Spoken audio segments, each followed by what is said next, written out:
Hey, this sonnet came up in the Reddit Discord, and I got permission from the author to discuss here. So let's go. Let's give this sucker a read. Approximates a formal sonnet, so let's see how they do. Alone at sea, held hands more true in dreams where reaching grasps for fingers I endeavor to explore. Cautiously half awake, again I cast myself through wistful waves to hidden shores on Siren's atoll, where I stand alone with knowing fantasies before the day shimmers upon peaks rising from sea's foam, glistening beams that make my shadows stay.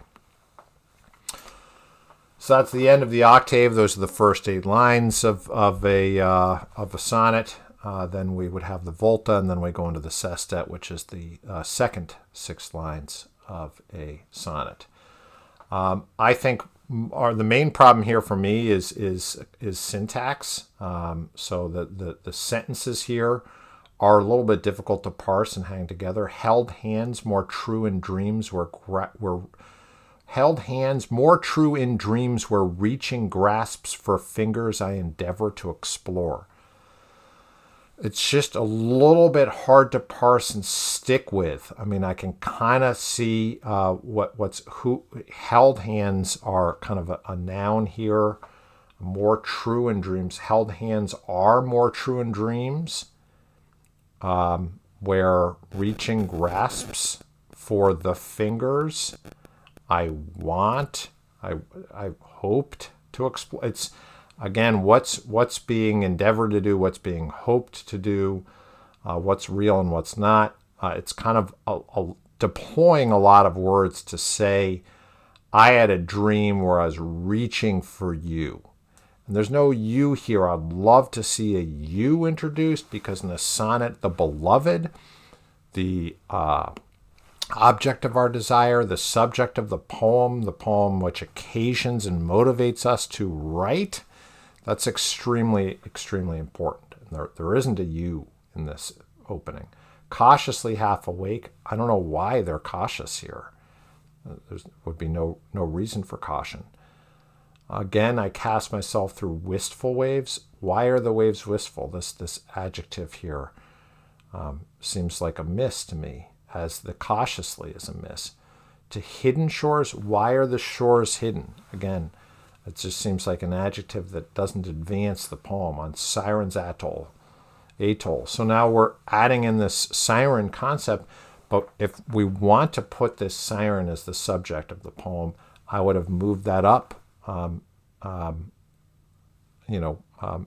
or change the title of the poem to Odysseus's, Odysseus's wreck. What if Odysseus didn't tie himself to the mast? What would have happened? Nothing good, obviously, but perhaps some of the contents of this poem. But that would tell me something, right? I mean, this is very confusing. So I can't tell whether this is an integral reference, whether we need the sirens in this poem, or whether they're just kind of adding flavor. I don't know. With knowing fantasies, so fantasies then would seem to suggest that sirens are important. Shimmers upon peaks rising from sea's foam. Again, we're not progressing in this octave. What we want to see, typically in an octave, we want to see a little bit of rhetoric where we have a proposal or a conceit. What if this were true? What if I were floating toward you? What if I reached for you when I was drowning? What would happen? And then the poem pivots and says, but that wouldn't work because of this. But would you want to rescue? And it would ask different questions and reach a point of crisis before the pivot of the volta. That's what we want to see. We want to reach a point of direness before the volta section. Here, glistening beams that make my shadows stay is not, to me, a dramatic moment to pivot. This black and void forms raised within my sleep. So that seems to continue the movement of the octave. It doesn't seem to be a sufficiently big volta. Maybe we volta a little bit more. Only the second time I wake does fear of being lost at sea rise from the deep, Again, syntactically, I could perhaps, usually I'd say go for some more enjambment, vary your full stops, but this poem might just not have enough full stops. And when it does have full stops, they're kind of like right in the middle. These glistening beams that make my shadows stay, full stop. This blackened void forms wreaths within my sleep, full stop. I wouldn't necessarily have the second full stop at the beginning of the sestet. It seems poorly timed to have a full stop there.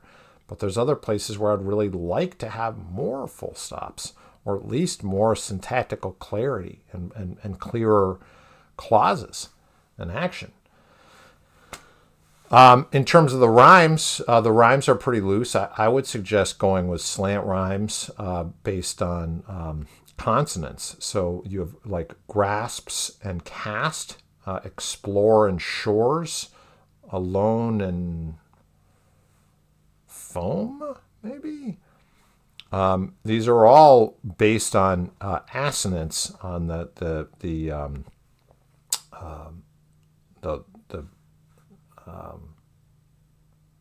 vowel sounds having some alignment. And that is a little bit unorthodox.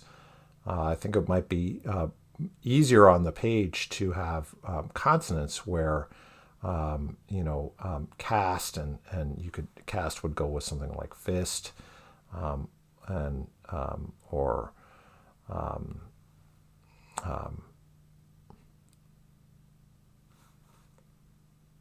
rest, or you could play around with consonant slant rhymes to give you a lot of rhyme possibilities and still make it satisfying on the page to encounter. It wouldn't feel as kind of stream of consciousness and kind of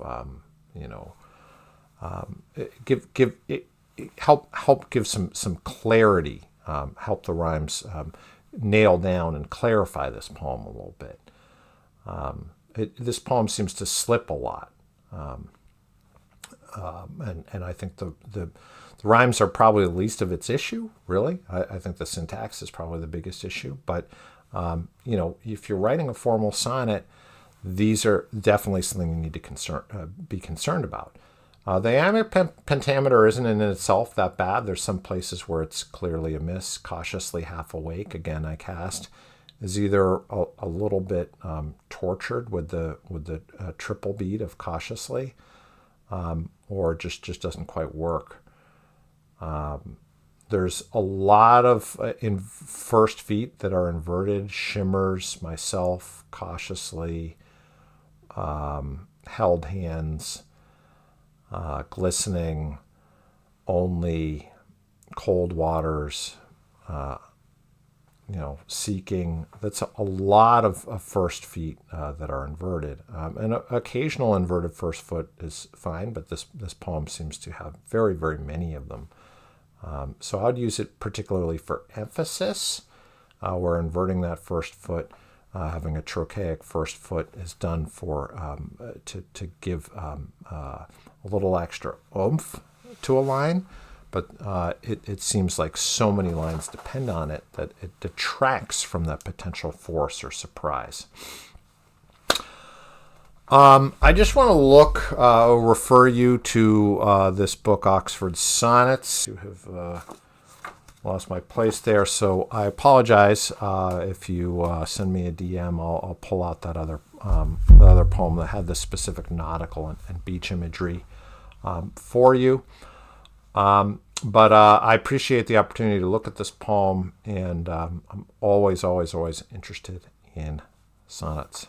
Thanks again, and see you around.